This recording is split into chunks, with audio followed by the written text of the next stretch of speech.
Hello and welcome to IGNOU BAPSH। तो आज हम देखने जा रहे हैं BPSC 112 Indian political thought part 1 का यूनिट नंबर 9। और इसमें भी आज हम इसका पार्ट 2 देखने जा रहे हैं, जहां पर हम बुद्धिस्ट पॉलिटिकल थॉट के सेकंड फेज के बारे में बात करेंगे, जहां हम ये देखेंगे कि कैसे जो मोनार्कियल स्टेट्स हैं अब वो यहाँ पर पिक्चर में आने लगती हैं इन द 5th सेंचुरी। तो सबसे पहले शुरुआत होती है थियरी ऑफ किंगशिप की।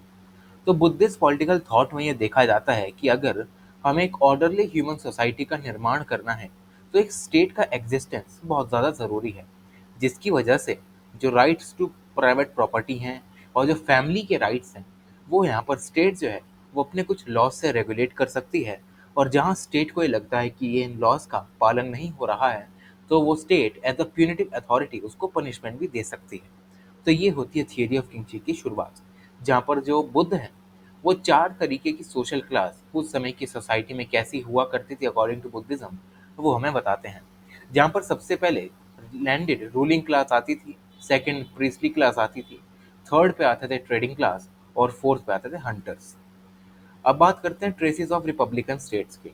तो अर्ली अर्ली जो बुद्धिस्ट लोग हुआ करते थे उनके अकॉर्डिंग जो स्टेट थी वो एक मोनार्की होनी चाहिए थी। लेकिन ये देखा गया कि बहुत सारे जो बुद्ध के डिसाइबल्स हैं वो ओलिगार्किक रिपब्लिक से आते थे, और भगवान बुद्ध स्वयं एक ओलिगार्किक रिपब्लिक से आते थे जो कि शाक्य क्लैन में होती थी। तो इन रिपब्लिक्स में होता क्या था?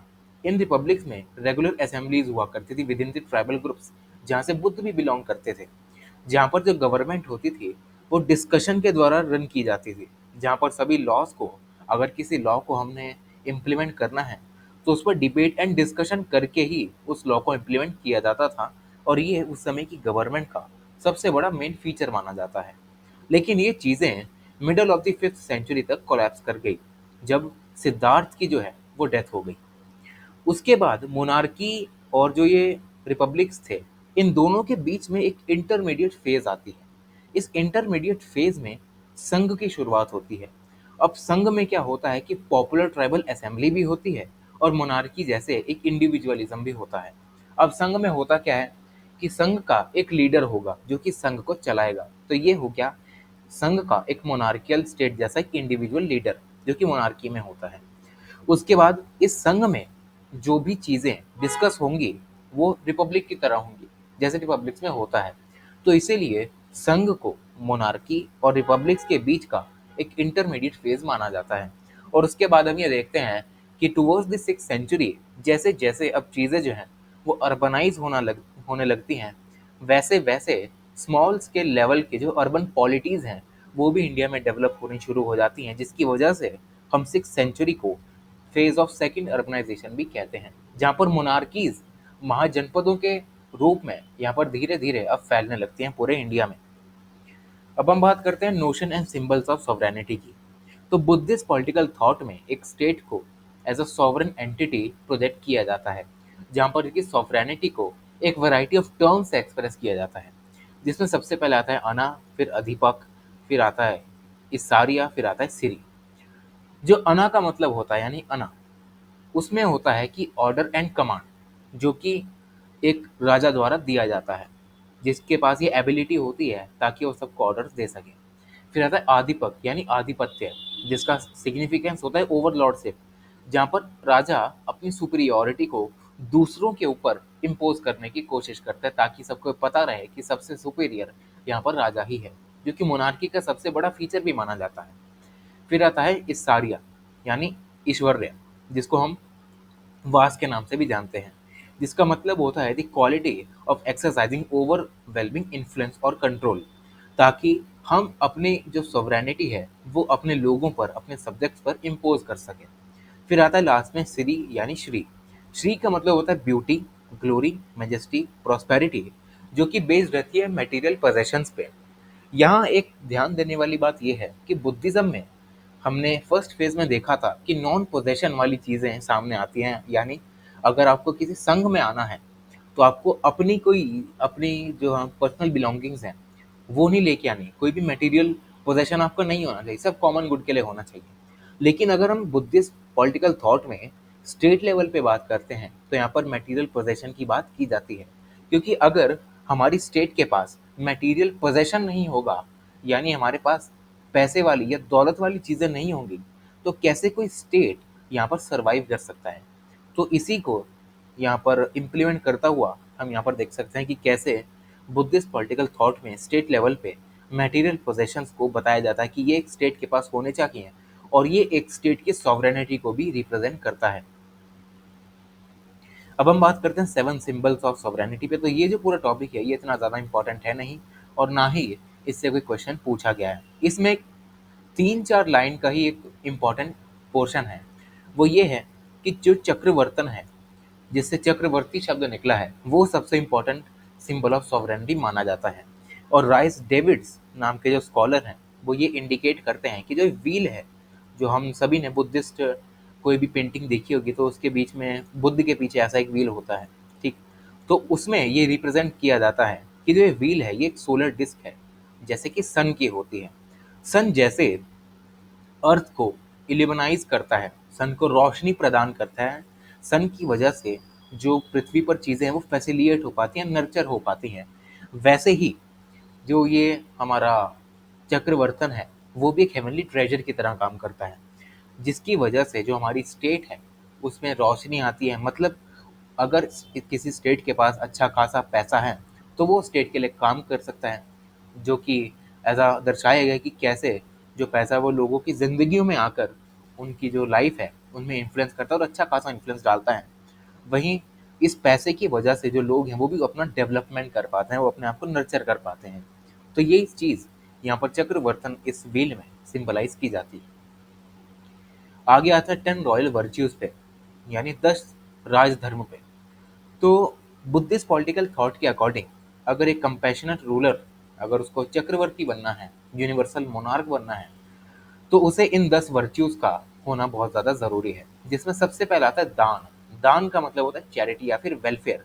चैरिटी या फिर वेलफेयर, इसका मतलब ये नहीं कि आप सिर्फ पैसा बांट रहे हो, आप सर्विस प्रोवाइड कर रहे हो, पब्लिक इंटरेस्ट के लिए सर्व कर रहे हो, उनको नॉलेज प्रदान कर रहे हो, वो भी एक तरीके की चैरिटी है। सेकंड आता है शिला।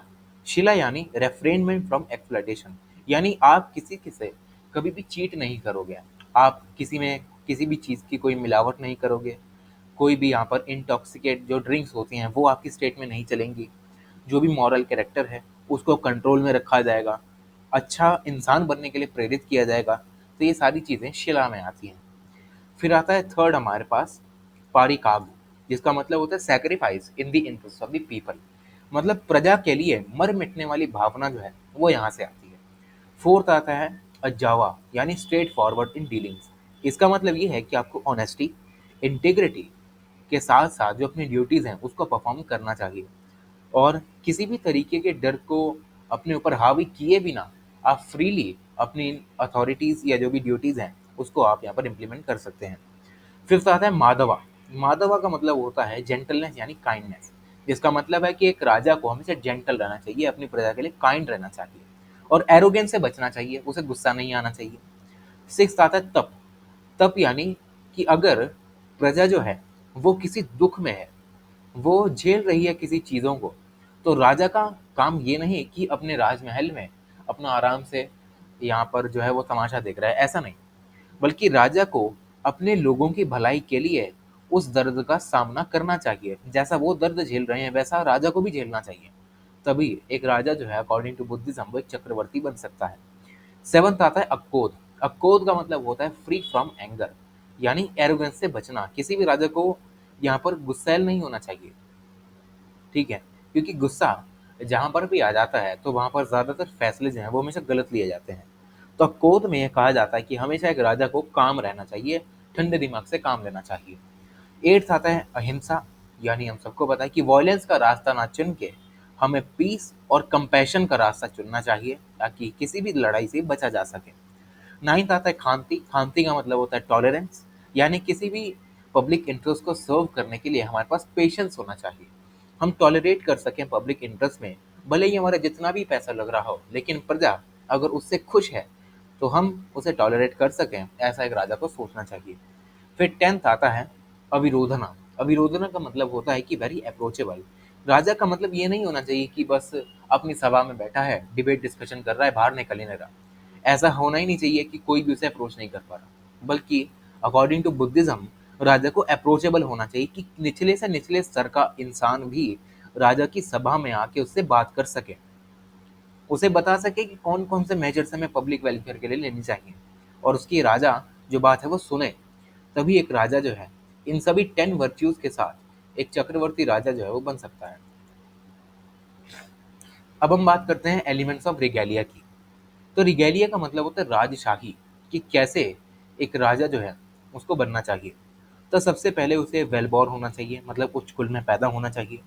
उसकी अपीयरेंस हैंडसम होनी चाहिए, अच्छा दिखना चाहिए। उसके पास दौलत होनी चाहिए, पावरफुल आदमी होनी आर्मी होनी चाहिए।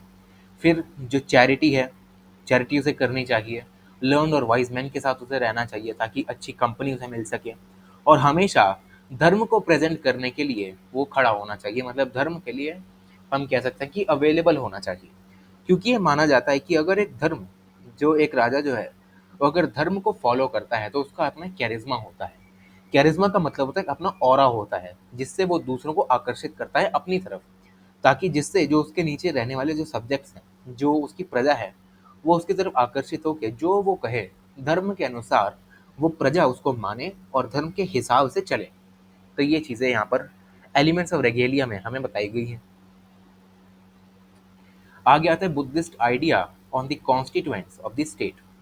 तो जैसे आचार्य चाणक्य की सप्तांग थियरी में हमने पढ़ा था कि कौन कौन से कॉन्स्टिट्यूएंट होते हैं स्टेट के, वैसे ही कुछ सेम चीज़ हमें बुद्धिस्ट पॉलिटिकल थॉट में भी नजर आती है, जिसमें सबसे पहला जो कॉन्स्टिट्यूएंट है वो होना चाहिए राजा। अगर वही राजा नहीं होगा तो रूल कौन करेगा? सोसाइटी तो यहाँ पर इनस्टेबल हो जाएगी। तो सबसे पहली नीड होती है राजा। फिर होता है टेरिटरी, कि रहोगे कहाँ पे, जिसमें विलेजेस होते हैं, मार्केट टाउन्स होते हैं, गांव होते हैं, शहर होते हैं, तो ये सारी टेरिटरी में आते हैं। थर्ड आते हैं मिनिस्टर्स एंड ब्यूरोक्रेसी, जो कि राजा की मदद करते हैं उसके पॉलिसीज को डिजाइन करने में। फोर्थ आती है आर्म्ड फोर्सेस। आर्म्ड फोर्सेस का मतलब होता है बल, यानी बलम। तो बुद्धिस्ट पॉलिटिकल थॉट में ये रेकमेंड किया जाता है कि हमेशा हमें अपने जो भी फ्रंटियर्स हैं उनको बाहरी खतरों से बचाने के लिए और अंदरूनी खतरों से भी बचाने के लिए एक आर्म्ड फोर्स खड़ी करके रखनी चाहिए, जिसका काम ये हो कि जो प्रजा है उसकी ये सुरक्षा कर सके। फिफ्थ हमारे पास आता है ट्रेजरी, यानी हमारे पास एक कोषागार होना चाहिए, पैसा होना चाहिए। सिक्स्थ आता है हमारे पास अलाइज, यानी हमारे पास मित्र होने चाहिए कि किसी भी खतरे में अगर कोई जो दूसरा स्टेट है हम पे अगर हमला कर रहा है तो हमारे पास इतने मित्र होने चाहिए कि वो हमारे जो स्टेट है अगर उसको मुश्किल में देखें तो वो अपनी सेना को भेज कर हमारी मदद करा सकें।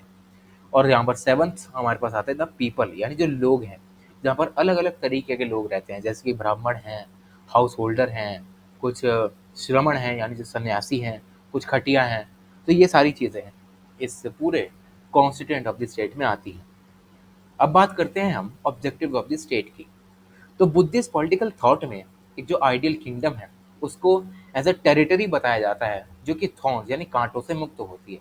अब ये कांटे चुभने वाले कांटे नहीं होते। कांटों का मतलब होता है गरीबी, बाहरी खतरे, करप्शन, इन सभी से दूर अगर कोई स्टेट है तो वही एक आइडियल स्टेट है अकॉर्डिंग टू बुद्धिज्म। और ये अगर एक आइडियल स्टेट है तो स्टेट को ये इंश्योर करना चाहिए कि जो भी उसके प्रजा जो है वो हमेशा हैप्पी रहे, वो हमेशा खुश रहे, कंटेंटेड रहे, मतलब वो सेटिस्फाइड रहे, सेटिएटेड रहे, जो भी उनके पास है वो उससे खुश रहे। उसके बाद वो अपने घरों में रह सकें, अपने दरवाजे खुले रख के भी यहाँ पर वो रह सकते हैं। उसके बाद जो लोग हैं, जो उनके बच्चे हैं, वो यहाँ पर पीसफुली खेल सकें, खुले में खेल सकें।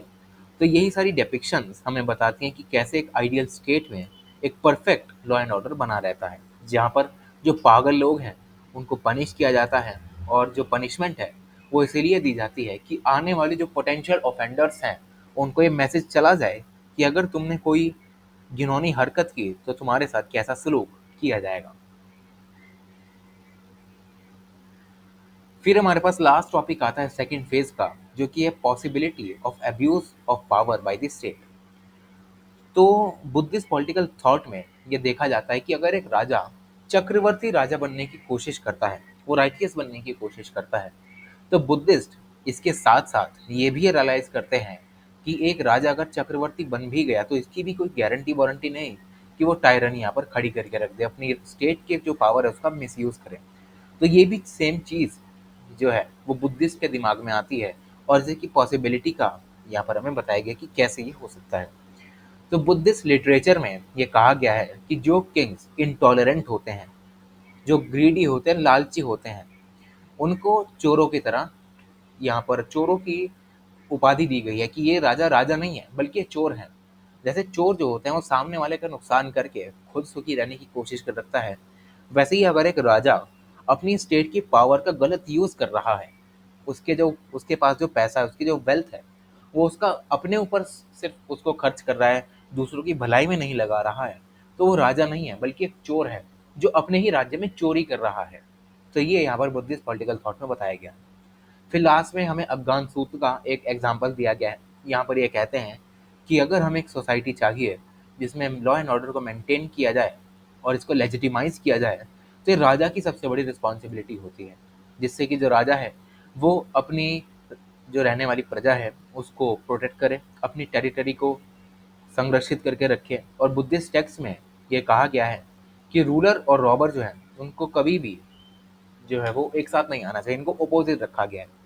जहाँ पर जो रूलर है वो एज अ प्रोटेक्टर काम करता है, वहीं रॉबर राजा द्वारा बनाए गए रूल्स एंड रेगुलेशंस को वॉयलेट करने का काम करता है, इसीलिए रॉबर को एज अ वॉयलेटर कहा गया है।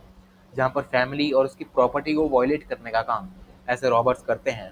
और लास्ट में ये भी कहा गया है कि अगर एक राजा जो है वो कमज़ोर है, तब जो ये रॉबर हैं, जो चोर हैं, वो सबसे ज़्यादा समृद्ध बनेंगे और अपनी ही जेबें भरेंगे। वहीं एक राजा अगर मजबूत है, तो ये जो ऐसे चोर हैं वो यहाँ पर कभी भी समृद्ध नहीं बन सकते और हमारी जो स्टेट है उसमें लॉ एंड ऑर्डर बन सकता है, जहाँ पर जो प्रजा है वो खुशी खुशी रह सकती है और कंटेंटेड वे में अपनी लाइफ जो है वो जी सकती है।